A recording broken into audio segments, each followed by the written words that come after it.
Hi friends, आज के session में हम लोग बात करने वाले हैं गॉस लॉ के अनुप्रयोग के बारे में।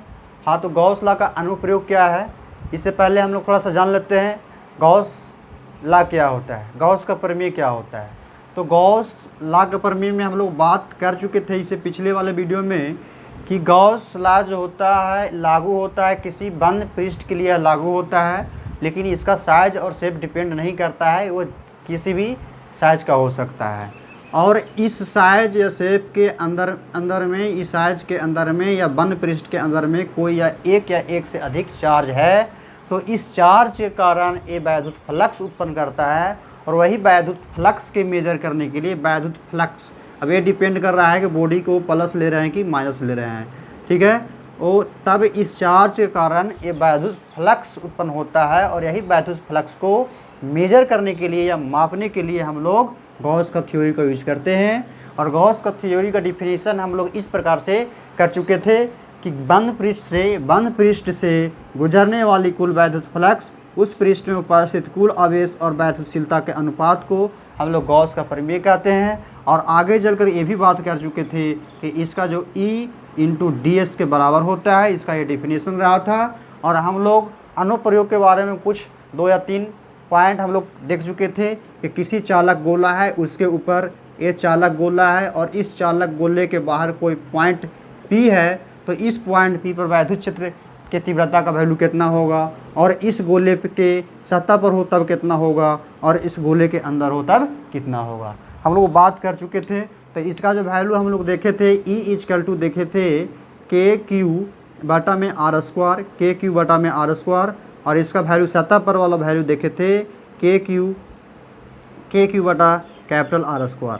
यदि इसका यहाँ से यहाँ डिस्टेंस r मान्य तो, और इसका डिस्टेंस स्मॉल r मान्य थे।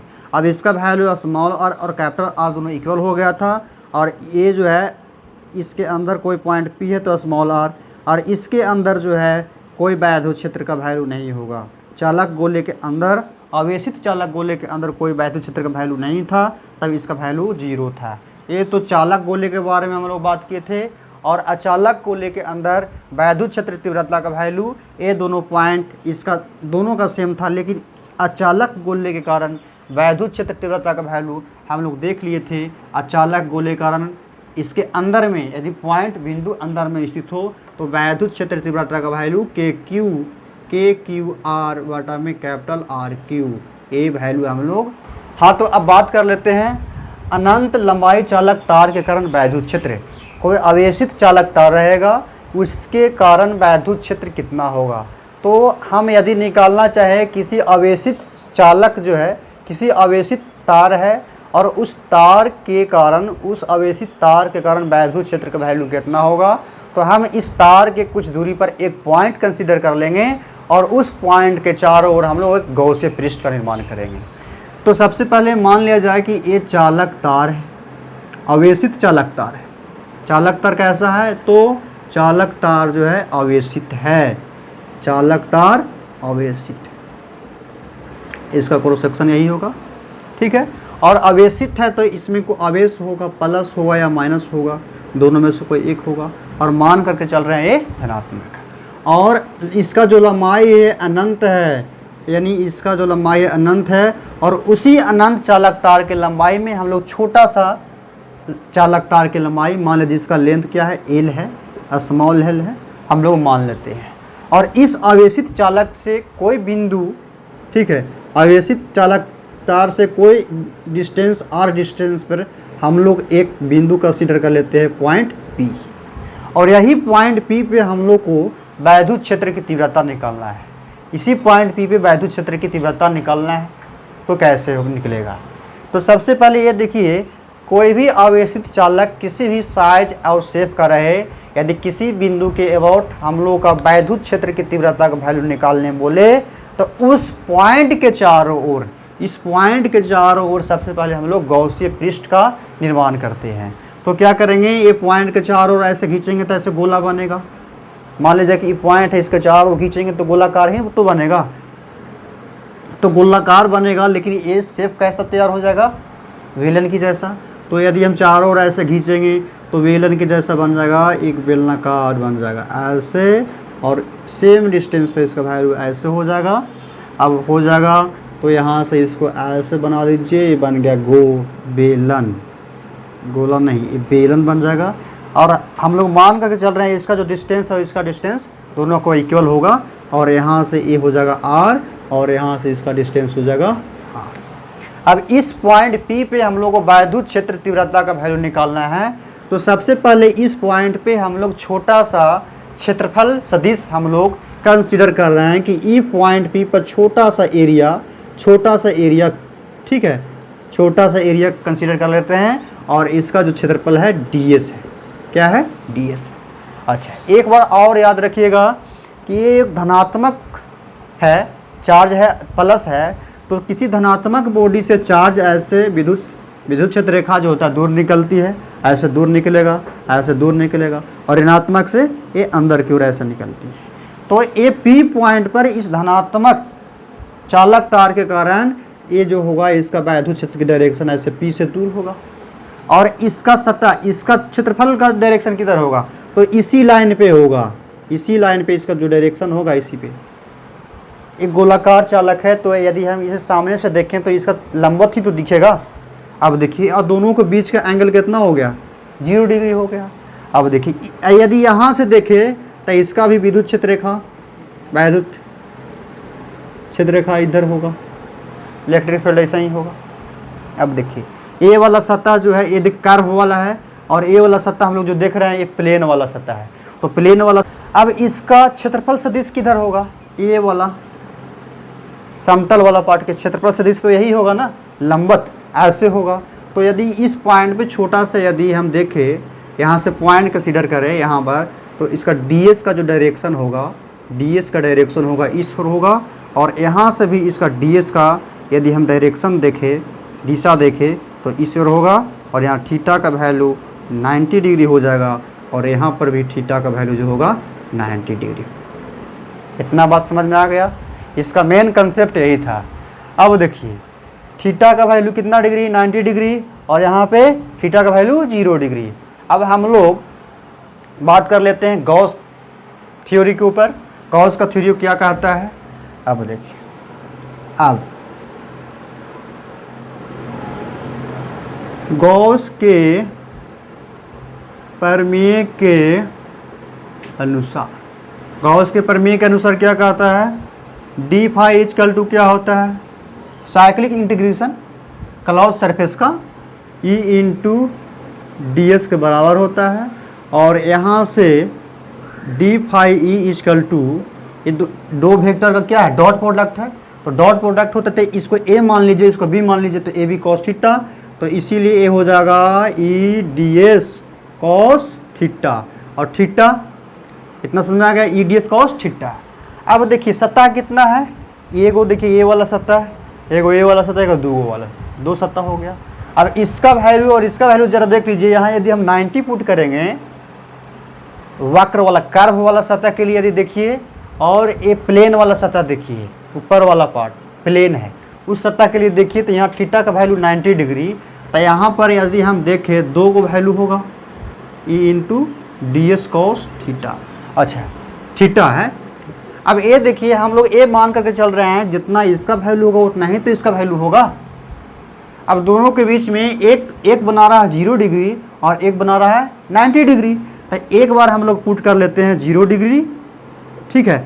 ये वो कर्व के लिए मान लेते हैं कि ये सतह के लिए है, तो हम लोग लिख लीजिए कर्व या वक्रीय सतह लिख सकते हैं, और ये जो है समतल या प्लेन सतह के लिए हम लोग लिख लेते हैं। ये कर्व के लिए है, ये वाला सतह के लिए है, और ये इसका प्लेन सतह के लिए है। अब देखिए, कर्व सतह के लिए दोनों का लाइन एक ही पे है, थीटा का वैल्यू 0 डिग्री, तो यहाँ पे हम लोग 0 डिग्री पुट करेंगे, ई into D S cos 0 degree. अब यहाँ पे एक कर्व के लिए है, और ई प्लेन के लिए यदि हम देखें तो क्या हो जाएगा, ई into D S cos 90 degree. अब यहाँ पे कॉस 0 डिग्री का वैल्यू 1 होता है, तो इसीलिए ये सिर्फ हो जाएगा ई इंटू डी एस, ई इंटू डी एस, और एक क्या होता है 0, तो ये पूरा बन जाएगा, ये पूरा आपका हो गया 0, और ये इसका वैल्यू 1 होता है, ये पूरा 0 हो गया। तो इसीलिए सिर्फ क्या बचा, फाई ई इजकल टू इसका समाकलन, और एक क्या है, इसको बाहर कर दीजिए कांस्टेंट, और D S, phi E equal to E into D S. अब डी एस क्या है, इस छोटे सा पार्ट का सरफेस एरिया है, पृष्ठीय क्षेत्रफल है। अच्छा, ये क्या है, ये बेलनाकार है, तो इसका जो लंबाई हम लोग कंसिडर किए हैं, इसका जो लंबाई है, टोटल लेंथ यहाँ से यहाँ तक टोटल जो लेंथ है क्या है, एल है, एल है। तो यदि गोला का पृष्ठीय क्षेत्रफल देखें तो क्या होता है, 2 पाई आर एच, तो एच के जगह पर एल हो जाएगा गोले का पृष्ठीय क्षेत्रफल। तो phi E equal to E into ये टोटल पृष्ठीय क्षेत्रफल, तो 2 पाई आर एच होता है, 2 पाई आर इंटू एल हो जाएगा। और इसको इक्वेशन नंबर अब 1 मान लेते हैं। अब आगे हम लोग देख लेते हैं, इस लंबाई के अबाउट चालक तार की जो लंबाई है एल है, उसमें सबसे पहले निकाल लेते हैं चार्ज का वैल्यू, आवेश उसमें कितना है, क्यू का वैल्यू।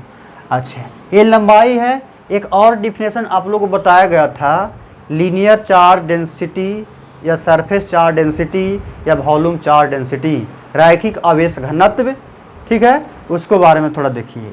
लीनियर चार्ज डेंसिटी के बारे में हम लोग क्या जानते हैं, रैखिक, जिसको लेमडा से डिनोट करते हैं, lambda equal to Q upon L होता है, इसको बोलते हैं लीनियर चार्ज डेंसिटी।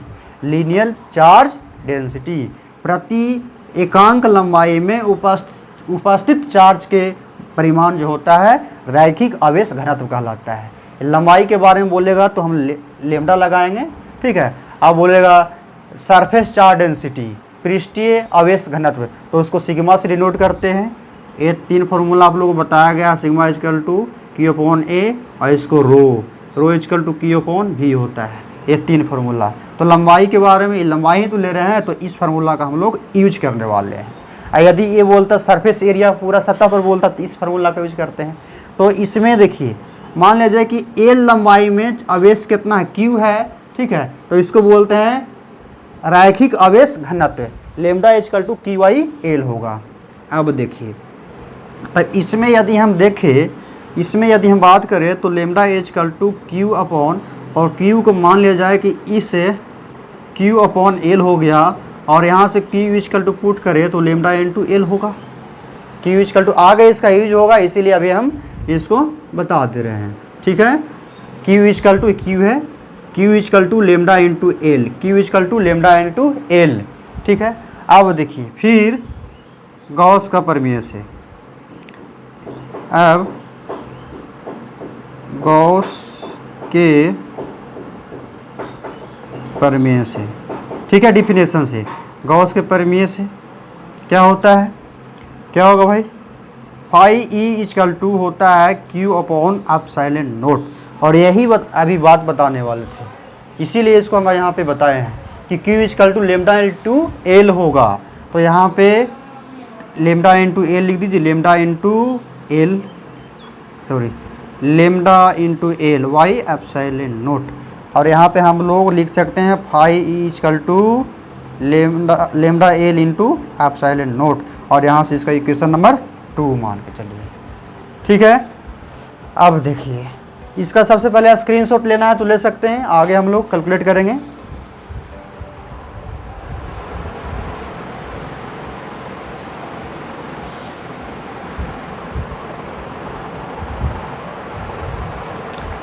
हाँ, तो चलिए,